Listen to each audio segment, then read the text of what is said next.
Hello, j'espère que vous allez bien. Alors, je suis trop contente de vous retrouver dans cette nouvelle vidéo. J'ai fait un sondage sur mes réseaux il y a quelques temps pour savoir justement si cette vidéo vous intéresserait. Et ça a été un grand oui, donc vraiment super contente. Et donc, on va parler aujourd'hui de grossesse et maladies auto-immunes. Comment j'ai fait... Pardon, il y a un truc bizarre qui est passé là. Comment j'ai fait, comment j'ai dépassé mes peurs, etc., etc. Donc déjà, pour commencer, je t'invite à liker la vidéo, à t'abonner à ma chaîne et à activer la petite cloche pour avoir la notif quand il y a une nouvelle vidéo qui sort. Donc aujourd'hui, l'objectif, c'est voilà, de te parler de ma grossesse avec ma maladie auto-immune, puisque j'ai une maladie auto-immune depuis maintenant 2020, enfin depuis mi-2020. Voilà, donc je vais vous refaire tout le récap, tout l'historique un petit peu pour que ça soit plus clair pour vous. Je vous invite à prendre un café, un thé, une tisane, des petits gâteaux, bref, tout ce que vous voulez, parce que je pense que cette vidéo va être un petit peu plus longue que d'habitude. Je vais essayer d'être succincte, mais j'ai pas non plus envie d'oublier certains passages. Ça me paraît quand même important. Je vais reposer les bases sur ma maladie plus précisément, voilà, et après on va enchaîner sur la grossesse, le traitement, etc. Comment tout ça, ça s'est passé, comment je l'ai vécu depuis le début, sachant que là, à l'heure où j'enregistre cette vidéo, je suis à la fin du 7e mois de grossesse. Ça vaudra peut-être le coup du coup de refaire le point une fois que j'aurai accouché, quelques mois après, etc. pour voir où j'en suis à ce niveau-là. Donc, d'ailleurs, je suis en train de penser, j'ai mes petites notes parce que quand même, je veux rien oublier. Je viens de penser à vous dire quelque chose. Allez, je le note avant d'oublier. C'est parti. Alors, donc déjà, pour commencer, j'ai une maladie auto-immune. Oui, mais laquelle? Donc, je souffre. J'ai une rectocolite hémorragique. Donc, la rectocolite hémorragique, je vais dire RCH pendant la vidéo, RCH. Ça sera bien plus facile, hein, d'accord? Parce que ce mot-là, un peu barbare, voilà. Mais au moins là, vous savez, donc rectocolite hémorragique. Qu'est-ce que c'est? C'est une inflammation chronique de la muqueuse intestinale et plus précisément du côlon. Et ça peut aller jusqu'au rectum. Oui, je sais, c'est pas très glamour, mais c'est la réalité. Voilà, ça touche, la rectocolite hémorragique touche principalement le côlon et le rectum. Donc, voilà pour la rectocolite hémorragique. Je pense que vous avez peut-être déjà entendu parler de la maladie de Crohn. Voilà, la rectocolite hémorragique, RCH, c'est une cousine, voilà, si on peut dire ça comme ça, de la maladie de Crohn. Comme ça, vous voyez, sauf que la maladie de Crohn, ça ne concerne pas les mêmes organes. Ça concerne les muqueuses intestinales, oui, mais pas les mêmes organes. Voilà. Alors, pour vous reposer un petit peu les bases, je vais vous partager mon histoire depuis le diagnostic. On va prendre les grandes lignes, hein. Je vais essayer de ne pas trop rentrer dans les détails, mais on va prendre les grandes lignes. Donc, j'ai été diagnostiquée de ma RCH en septembre 2020. Donc là, en septembre 2023, ça fera 3 ans déjà. En septembre 2020, j'ai été diagnostiquée. À savoir que mes premiers symptômes sont apparus au mois de mai-juin 2020. Que j'avoue, j'ai un petit peu laissé traîner. J'étais très préoccupée par une situation personnelle. Je vivais une séparation, puis c'était le moment aussi du confinement, déconfinement, enfin voilà. Beaucoup de stress, j'étais beaucoup dans ma tête, beaucoup de stress chronique qui ont déclenché cette maladie. Donc le diagnostic est tombé en septembre, parce que je me suis vraiment bougée à partir de début août pour voir des médecins, etc. Et le diagnostic est tombé. Donc hospitalisation, parce que vraiment j'ai eu une pancolite. Une pancolite, c'est-à-dire que l'intégralité de mon côlon était inflammée. Inflammée, non, c'était une inflammation du côlon intégralement. Voilà. Donc, du coup, hospitalisation, puisque j'étais arrivée à un stade où, malgré le fait que le diagnostic soit posé, il n'y avait pas encore de traitement mis en place. Tout ce que je mangeais, je ne le gardais pas, je vomissais ou je l'évacuais par le bas. Voilà. Beaucoup de malaise, tension basse, beaucoup de perte de poids. Donc hospitalisation, j'ai eu une transfusion de sang, du fer, cortisone. J'ai été sous cortisone pendant 2 mois. Et ensuite, mon hospitalisation a duré quoi, 4-5 jours. Et ensuite, j'ai été sous un premier traitement. Humira, c'était des piqûres que je me faisais moi-même. Donc moi ça m'allait bien parce que j'avais mes piqûres à la maison et tous les 15 jours je me faisais ma petite piqûre. Donc ça s'est amélioré, mais c'était pas encore ça. Je manquais très souvent de fer. Je crois qu'en l'espace de 6 mois j'ai dû aller 3 fois d'affilée à l'hôpital. Enfin non, 9 fois. Parce que quand on me mettait du fer à l'hôpital, il fallait le faire en 3 fois. En l'espace de 6 mois, j'ai dû faire 3 cures de fer parce que mon fer remontait pas. Je ne supportais pas, mon ventre ne supportait pas les médicaments de fer qu'on me prescrivait. Donc je faisais des perfusions de fer. C'était pas foufou, j'avais beaucoup de mal à reprendre du poids. D'ailleurs, je crois que j'en ai pas repris avant un moment. Et à partir du mois de février 2021, ça a commencé à nouveau à se redégrader. Je me sentais pas très bien. Les symptômes commençaient un petit peu à nouveau à s'intensifier. C'était pas fou. Et en fait, on s'est rendu compte que c'était tout simplement le traitement qui n'était pas assez efficace pour moi. Et que si ma santé s'était améliorée ces derniers mois, c'était tout simplement dû à la cortisone qui effectivement a été très efficace et quand même m'a fait pas mal de bien. Mais du coup, au bout d'un moment, forcément, les effets de la cortisone se sont estompés. Et puis après, la maladie, petit à petit, a refait surface et toutes les conséquences derrière, donc le manque de fer, la fatigue chronique, etc. etc. Quand même, il s'est passé un laps de temps avant qu'on change de traitement parce que voilà, on ne voulait pas non plus prendre une décision trop vite. On a essayé de refaire une cure de fer, plein de petites choses et en fait... en mai, à nouveau, c'était plus possible. Mes résultats d'analyse de sang n'étaient pas bons du tout. Je reperdais du sang, donc mes plaquettes étaient très basses. Donc je me souviens, elle m'a appelé un vendredi matin, ma gastro-entérologue, pour me dire « Adeline, il faut que tu reviennes à l'hôpital ». En plus, je partais en week-end pendant 3 jours, juste le vendredi soir, ou le samedi matin, bref. Et j'étais hospitalisée le mardi, quoi. Donc du coup, on est parti en week-end. Bon, j'étais quand même très fatiguée, c'est vrai, mais j'en ai profité. On est parti en week-end et à ce moment-là, je me levais encore la nuit, mais ça pouvait arriver que je me lève jusqu'à 10 fois dans la nuit, quoi.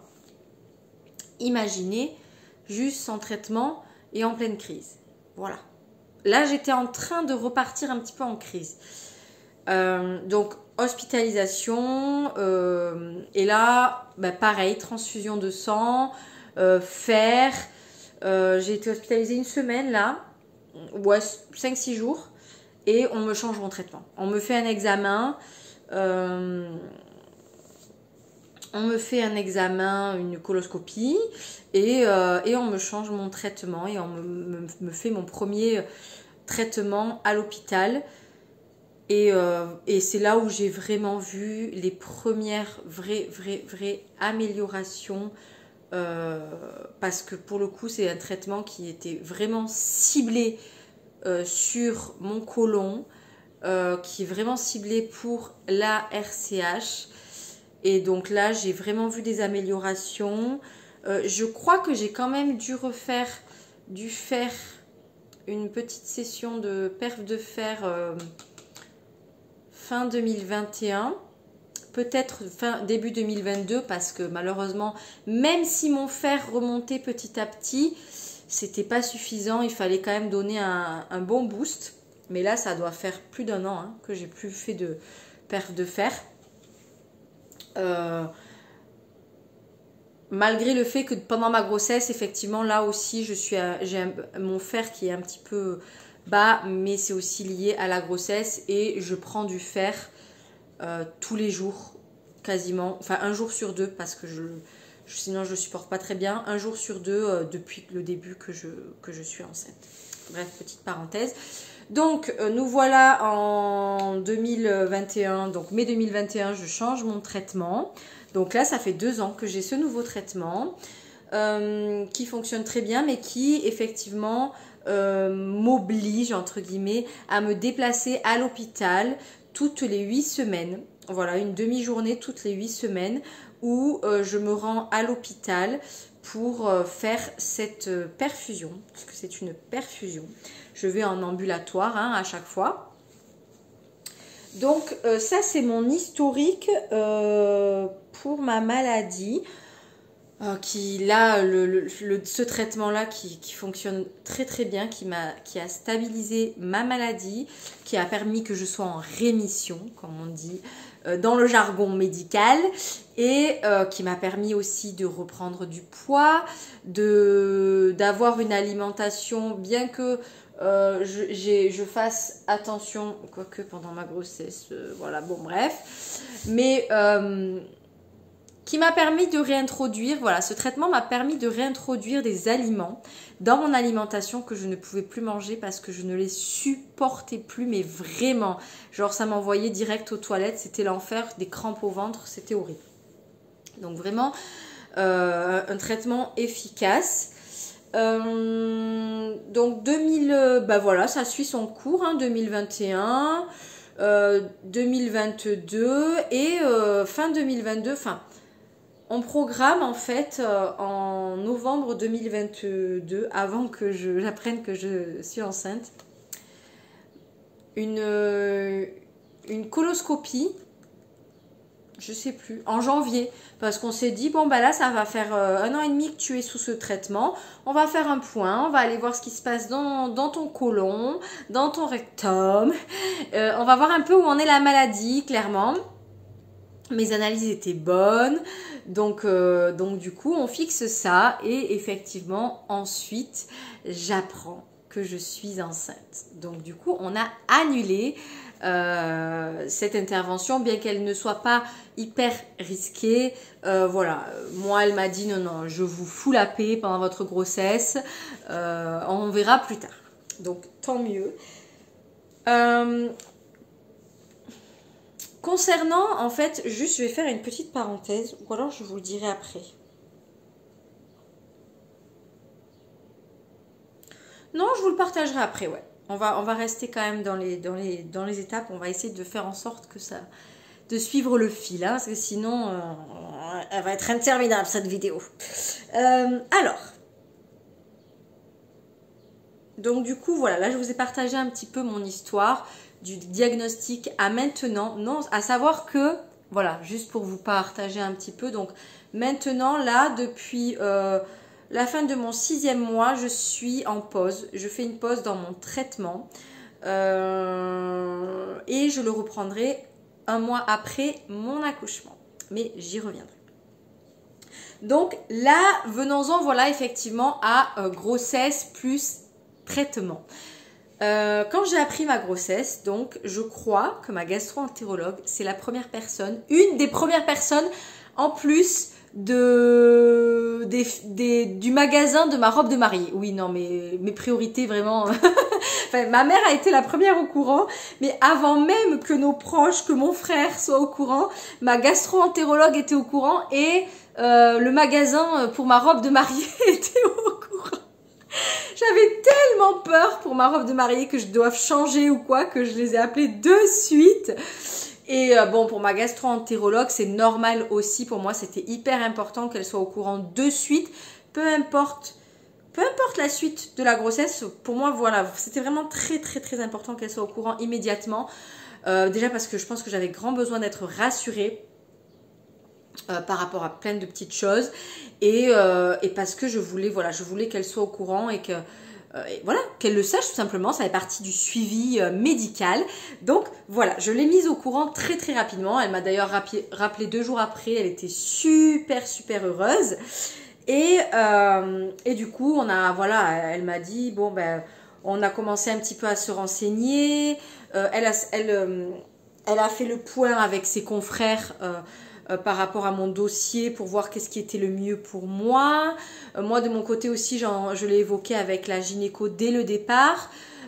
Et au final, du coup, on a convenu que ce qui était le mieux, c'est que voilà, mon traitement soit continu, hein, tout simplement, et qu'il soit mis en pause à partir du 6e mois de grossesse. Donc là, pour le coup, moi, c'était à la fin du 6e mois de grossesse, qu'il soit mis en pause pour le 7e, le 8e et le 9e mois.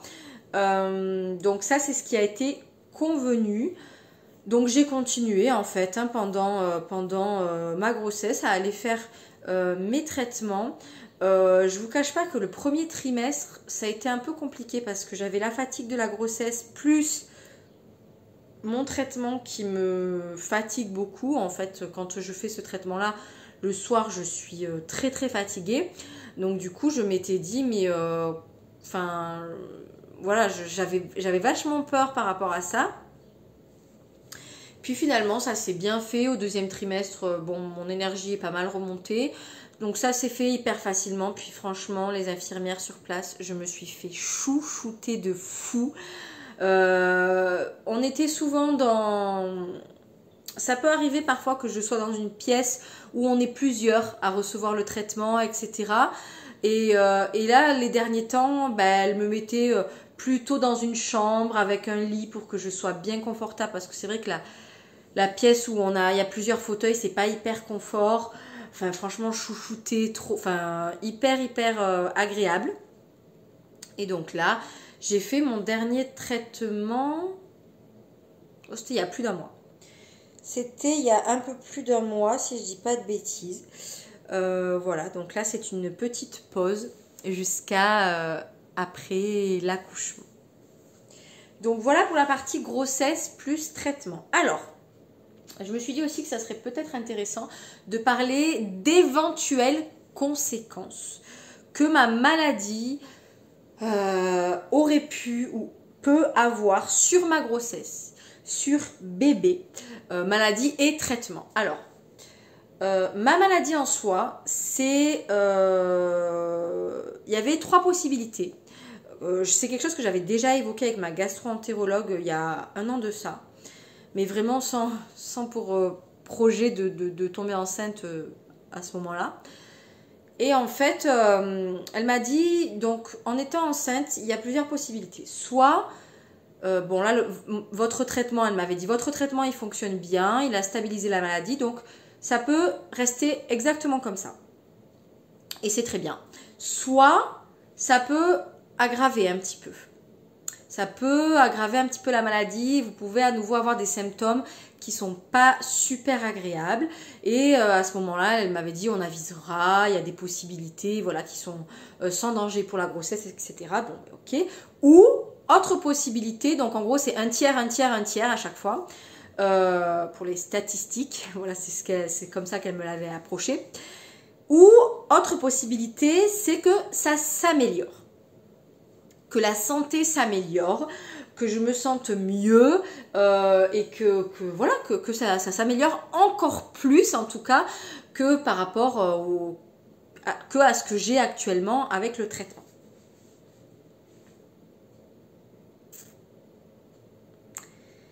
Voilà, je fais partie de la 3e catégorie de personnes et j'en suis vraiment très très heureuse.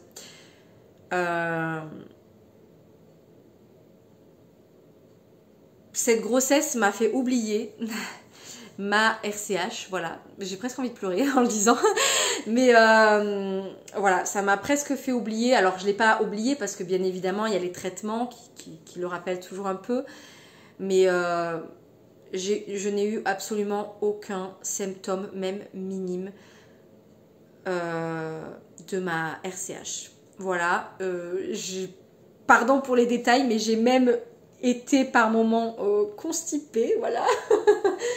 Chose qui ne m'était pas arrivée depuis 3 ans. Voilà, donc franchement c'est génial. C'est génial. Bon, dans l'ensemble, hein, j'ai vécu une grossesse super malgré des petits désagréments. D'ailleurs, je pense que je vous referai une vidéo. J'avais fait une première vidéo sur mes petits désagréments de grossesse. J'en referai une autre parce que voilà, il y en a d'autres petits qui se sont rajoutés. Mais franchement, non. Je sais pas si c'est mon côté très positif, peut-être. Hein. Peut-être que des personnes qui seraient à ma place et qui auraient ces petits désagréments se diraient oh là là, c'est horrible. Mais moi, je sais pas. Enfin, en tout cas, je vois les choses très très positivement. Et voilà. Et franchement, là, ben voilà, je fais partie de ces personnes dont la maladie s'est grandement améliorée pendant la grossesse. J'avais déjà pas mal repris de poids avant. J'ai pris du poids pendant ma grossesse. Ça aussi, c'est quelque chose qui me faisait peur, mais j'en parlerai un petit peu. J'avais peur, effectivement, voilà, bref, voilà, je vous en parlerai un petit peu après. Mais voilà, non, je m'estime vraiment, vraiment chanceuse. Donc ça c'était les conséquences, les possibilités que qu'on avait abordées avec ma gastro-entérologue. Donc moi je fais partie de ces personnes-là dont la maladie s'est améliorée pendant la grossesse. Donc vraiment je suis très heureuse de ça. Ensuite, qu'est-ce qu'il peut y avoir effectivement? Donc bien évidemment, voilà, on a... Alors, le traitement, si on l'a continué jusqu'au 6e mois de grossesse, c'est qu'il n'y a pas de conséquences sur bébé, sur son évolution. D'ailleurs, bon, je touche du bois bien évidemment, mais jusqu'à présent, tout va très bien pour lui, il grandit bien, il évolue bien, vraiment, voilà, donc ça n'a pas eu de conséquences sur lui. Je vais même pouvoir reprendre mon traitement max 1 mois après mon accouchement et allaiter aussi. Ça n'aura pas de conséquences. Enfin, si, il y en aura forcément un petit peu, mais disons que ce sont des conséquences minimes qu'on accepte pour préserver aussi ma santé physique et ma santé mentale aussi au passage. Et en préservant cette santé-là, ben je sais que moi, ça va m'aider à pouvoir allaiter, en fait, chose que je veux faire, ou en tout cas essayer. Donc, si je le fais en étant dans de bonnes dispositions, ben forcément, ça va m'aider. Donc, du coup, voilà, la seule chose, effectivement, que ma gastro-entérologue m'a précisé, mais je ne sais plus pour quelle raison c'est, si c'est parce que je serai sous traitement en allaitant ou si c'est parce que j'ai pris mon traitement jusqu'au 6e mois de grossesse. Il faudra que je lui redemande un peu des précisions. Mais voilà, la seule chose qu'elle m'a dit, c'est que le vaccin de bébé, le ROR, le ROR, sera à faire uniquement à partir de ses 1 an. Et pas avant. Elle m'avait un petit peu expliqué les raisons de ça, mais là, je vous avoue que j'ai oublié. Donc, je ne vais pas m'étaler là-dessus parce que j'ai pas envie de vous dire de bêtises à ce sujet. Donc, franchement, non, vraiment, bref, voilà, trop bien. Donc, ça, ce sont les conséquences, plus ou moins, voilà, que ça... Les éventuelles conséquences qu'il aurait pu avoir sur ma grossesse ou sur bébé. Peut-être que je referai une vidéo à ce sujet plus tard pour mettre à jour un petit peu tout ça. Mais voilà, en tout cas, à l'heure d'aujourd'hui, vraiment, je me sens très chanceuse. Ensuite, je voulais du coup aborder mes peurs, comment je les ai dépassées. Alors déjà, je vous disais tout à l'heure que j'avais parlé d'un projet bébé avec ma gastro-entérologue. Alors déjà, quand j'en ai parlé, c'était vraiment pour me rassurer parce que c'est quelque chose qui me faisait extrêmement peur. Je me posais beaucoup de questions. Mon chéri me parlait bébé par moment. Et moi, j'avoue que j'étais pas hyper chaude, mais c'était vraiment lié à mes peurs et à des peurs par rapport à ma maladie. J'avais peur d'être trop fatiguée, j'avais peur que ça ait des conséquences, mon traitement, ma maladie, j'avais peur j'avais peur de plein de choses. Donc c'est vrai que j'en avais parlé un petit peu à ma gastro-entérologue déjà dans un premier temps pour être rassurée moi. Et donc elle m'avait vachement rassurée, mais c'est vrai que pour autant, j'étais pas hyper emballée, je sais pas. Vraiment, ça me faisait très peur d'envisager un enfant avec une maladie auto-immune, bien que celle-ci soit en phase de rémission, hein, mais je sais pas, j'avais vraiment des peurs. Et si ma maladie repart, et si, enfin voilà, plein de et si. Et finalement, en fait, c'est fou parce que la vie est bien faite. Pour ceux qui ont suivi depuis le début, sinon, pour ceux qui ne savent pas trop, je vous invite à aller voir ma toute première vidéo où je dis que je suis enceinte, où je partage tout ce qui s'est passé. La vie est bien faite et je pense que le fait que ça soit un bébé surprise, un bébé qui n'était pas prévu, en tout cas pas à ce moment-là, je pense que c'est la meilleure chose qui pouvait m'arriver, qui pouvait nous arriver. Ça m'a permis, moi, de ne pas me poser de questions, en fait. Bien sûr que je m'en suis posée après, mais il était là, le bébé. Donc, c'était normal que je me pose ces questions et voilà, et qu'ensuite je me renseigne et que je m'entoure des professionnels pour m'aider, bien évidemment.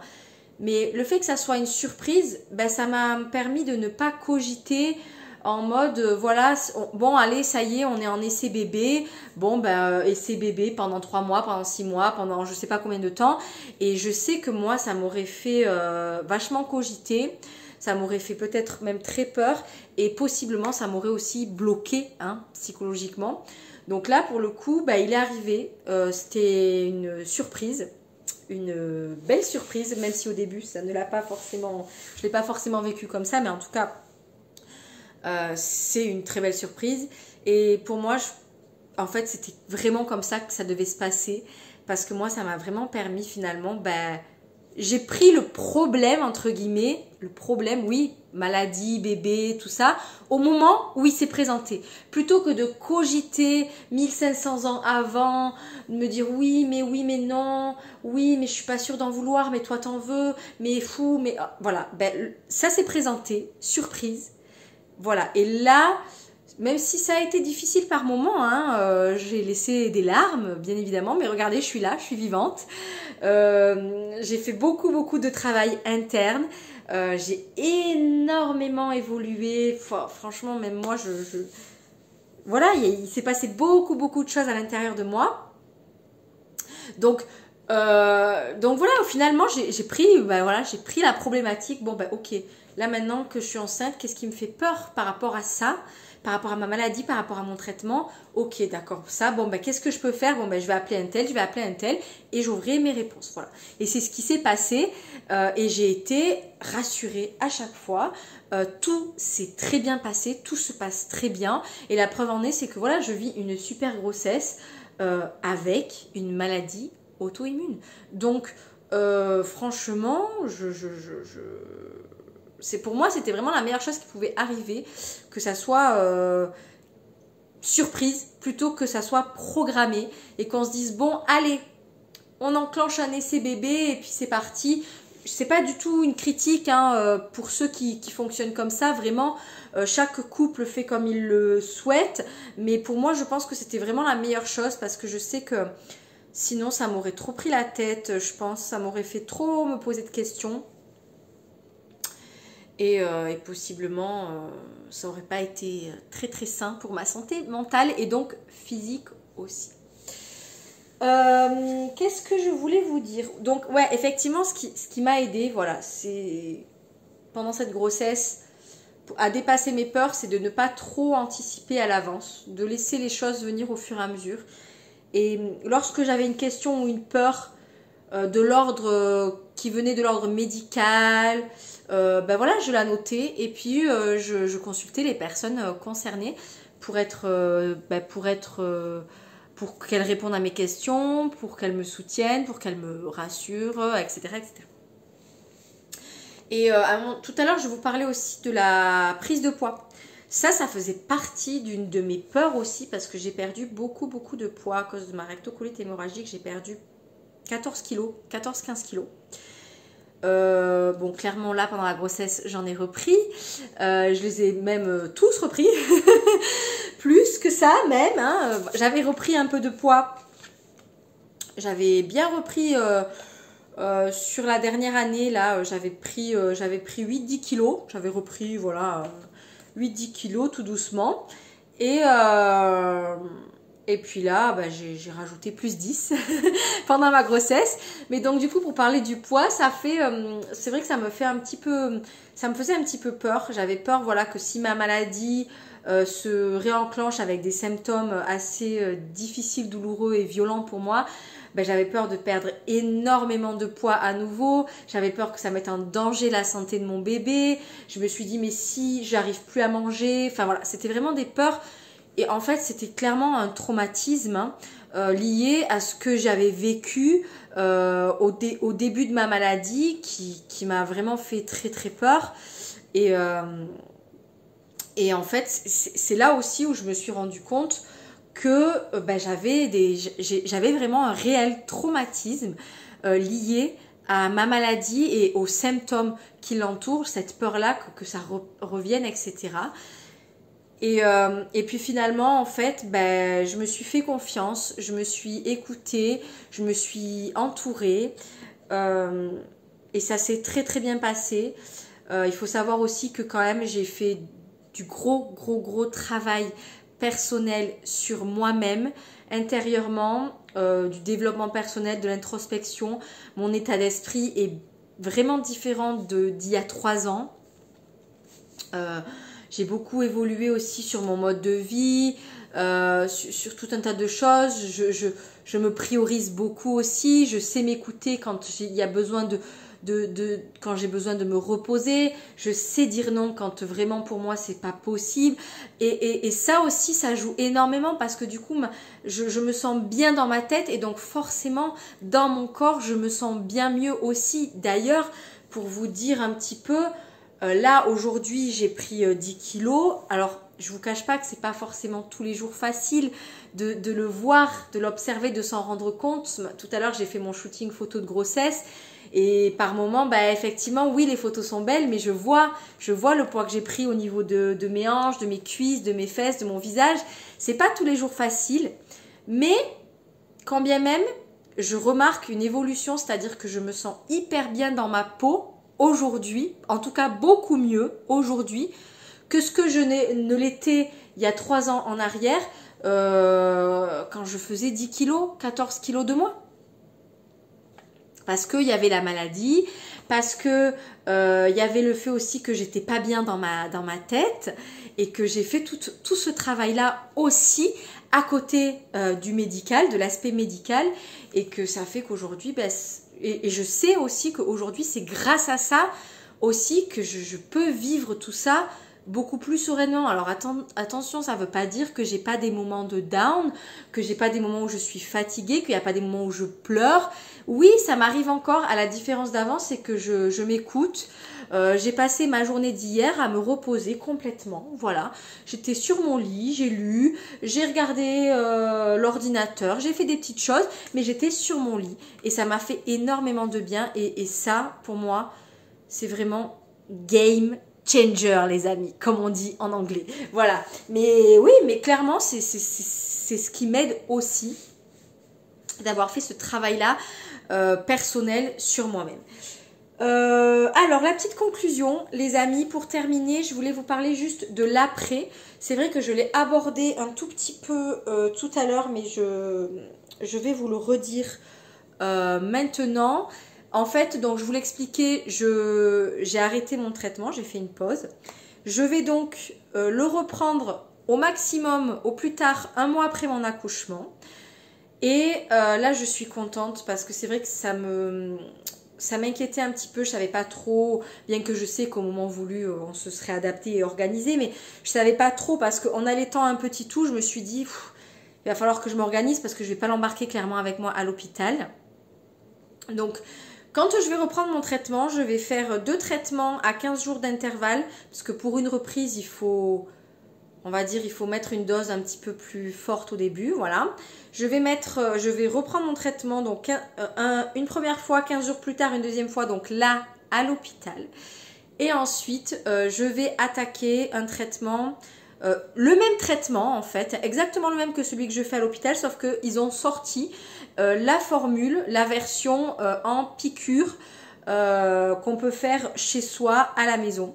Donc du coup je passerai en piqûre chez moi et franchement c'est vraiment le top parce qu'avec les choix qu'on a fait ces derniers temps avec mon chéri, mes choix professionnels, les choix avec bébé aussi, on a fait le choix voilà de la première année qui reste avec moi et qu'on trouve plutôt un mode de garde pour septembre de 2024. Bon, bien évidemment, je sais que on est entouré, il y aura les grands-parents, etc., qui attendent déjà que ça, de pouvoir en profiter, de pouvoir le garder un petit peu. Donc voilà, mais c'est vrai qu'en ayant fait ce choix-là, je m'inquiétais un petit peu de ma reprise du traitement, en me disant que, enfin voilà, j'avais un petit peu peur de l'organisation, bien que je sais qu'une fois qu'on y est, l'organisation, ça se fait, ça se trouve, voilà. Mais et c'est vrai que là, le fait de me dire que mon traitement, je pourrais le faire à la maison, me faire ma petite piqûre à la maison tranquillement, pour moi, c'est quand même, ça me rassure. C'est moins contraignant parce que mine de rien, aller à l'hôpital, il est pas à côté l'hôpital, hein, il y a quand même 40 minutes de route. C'est très fatigant, c'est voilà. Donc vraiment là, je suis super contente de ça. Donc une fois que j'aurai repris mon traitement, mes 2 premières sessions à l'hôpital, bah après on va enclencher à la maison les piqûres. C'est moi qui me les ferai. J'ai la possibilité de faire venir une infirmière à chaque fois, je crois. Mais bon, mon tout premier traitement que j'ai eu, si vous avez suivi la vidéo, et qui n'avait pas fonctionné, que j'ai arrêté, qui était en piqûre. C'était moi qui me le faisais, franchement, j'avais aucun problème avec ça. Donc, je pense que là, je ferai pareil. Voilà, il faudra juste que je m'organise pour les 2 premières sessions de reprise de mon traitement. Voilà, il faudra juste que je m'organise parce que du coup, en allaitant et avec un tout petit bébé de 1 mois, il va falloir que sûrement que je tire mon lait hein, pour qu'il ait... ces petits biberons au moins pour le temps où je ne suis pas là. Mais voilà, mais bon, je sais que ça va se faire, qu'on va s'adapter, voilà, que ça se fera très bien